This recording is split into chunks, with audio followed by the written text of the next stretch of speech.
নমস্কার বন্ধুরা। Swing ট্রেডিংয়ে consistency আনার জন্য কোনো ম্যাজিক ইন্ডিকেটরের প্রয়োজন নেই, শুধু দরকার একটা পারফেক্ট লজিক এবং সেটআপ। আজকের ভিডিওতে আমি আপনাদের সাথে আমার একটা ফেভারিট স্ট্র্যাটেজি শেয়ার করব, যেখানে আমরা প্রাইস অ্যাকশনের সাথে আরএসআই এবং ইএমএ কম্বাইন করব। এই সেটআপটি আপনাদের ফলস সিগন্যাল থেকে বাঁচাবে এবং হাই প্রবাবিলিটির ট্রেড খুঁজে পেতে সাহায্য করবে। সবার প্রথম সেটআপে আমরা দুটো ইন্ডিকেটর অ্যাড করব এখানে গিয়ে। একটা হচ্ছে আরএসআই, রিলেটিভ স্ট্রেংথ ইন্ডেক্স, আর দুই হচ্ছে ইএমএ, এক্সপোটেনশিয়াল মুভিং অ্যাভারেজ। এই দুটো ইন্ডিকেটর অ্যাড করার পর আমরা এই যে ইএমএ, এটা কিন্তু আমরা 20 রাখবো। লেন্থ আমরা 20 করব। আর হচ্ছে আরএসআই যেমন আছে 14ই থাকবে। আর সুইং ট্রেডিংয়ে কিন্তু আমরা ডেইলি এবং উইকলি চার্ট হিসেবে ব্যবহার করব। এবার হচ্ছে আমাদের এখানে এন্ট্রি স্ট্র্যাটেজি কেমন, কখন ট্রেড নেওয়া যাবে। ট্রেড নেওয়াটাকে কিন্তু আমাদের 3টি কনফার্মেশন থাকতে হবে। স্টেপ 1, স্টকের প্রাইসকে অবশ্যই 20 EM এর ওপরে থাকতে হবে। প্রাইস যদি EM এর ওপরে থাকে, তার মানে স্টকটি এখন আপ ট্রেন্ডে আছে। দ্বিতীয়ত, 2 নম্বর সেটা হচ্ছে প্রাইস অ্যাকশন।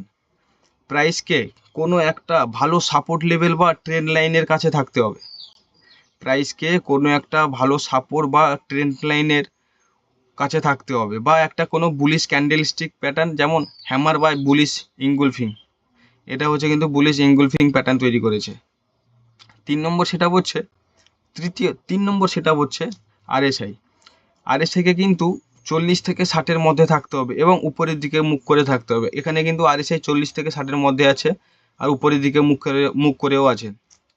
এবার হচ্ছে আমি তোমাদের একটা কথা বলি, এর লজিক ট্রেড নেওয়ার লজিক কিছু নেই, সিম্পল। প্রাইস অ্যাকশন কিন্তু আমাদের বলে দেবে এটা হচ্ছে প্রাইস অ্যাকশন, সাপোর্ট আছে বা একটা কেন বুলিশ ইনগুলফিং প্যাটার্ন বা হ্যামার তৈরি করবে, তাছাড়া ট্রেন্ড লাইন ফলো করে চলবে। এটা হচ্ছে কিন্তু প্রাইস অ্যাকশন, ঠিক আছে।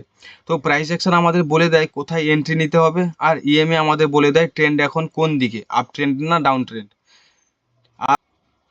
আর আরএসআই আমাদের বলে দেয় প্রাইসের মধ্যে শক্তি কতটুকু আছে। যখন এই 3টি জিনিস একসাথে ম্যাচ করে, তখন ট্রেডটি প্রফিট দেওয়ার সম্ভাবনা অনেক বেড়ে যায়। এবার হচ্ছে স্টপ লস এবং টার্গেট।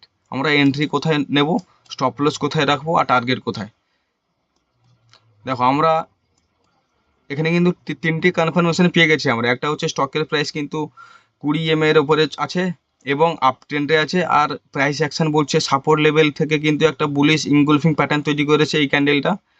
এই ক্যান্ডেলের উপরে আমরা এন্ট্রি নেব, আর স্টপ লস কেউ রাখতে পারো এই ক্যান্ডেলের নিচে বা সুইং লোতে। তো আমি সুইং লোতে রাখবো, কেননা সুইং ট্রেডিংয়ে সুইংগুলো ফলো করলে কি প্রফিটেবলের চান্স বেড়ে যায়। আর আমাদের টার্গেট থাকবে 1:2, এখানে 1:2 আছে। এই ক্যান্ডেলে এন্ট্রি নেওয়া যেতে পারে। তো মনে রাখবেন বন্ধুরা, কোনো স্ট্র্যাটেজি কিন্তু 100% কাজ করে না, তাই রিস্ক রিওয়ার্ড রেশিও ফলো করে থাকবেন। আপনি যদি এই সেটআপটি প্রথম ব্যাক টেস্ট করেন, তবে দেখবেন সুইং ট্রেডিংয়ে আপনার কনফিডেন্স অনেক বেড়ে গেছে। ভিডিওটি ভালো লাগলে লাইক করুন এবং ট্রেডিংয়ে আরও নতুন কিছু জানতে চাইলে চ্যানেলটি সাবস্ক্রাইব করে থাকুন। ধন্যবাদ।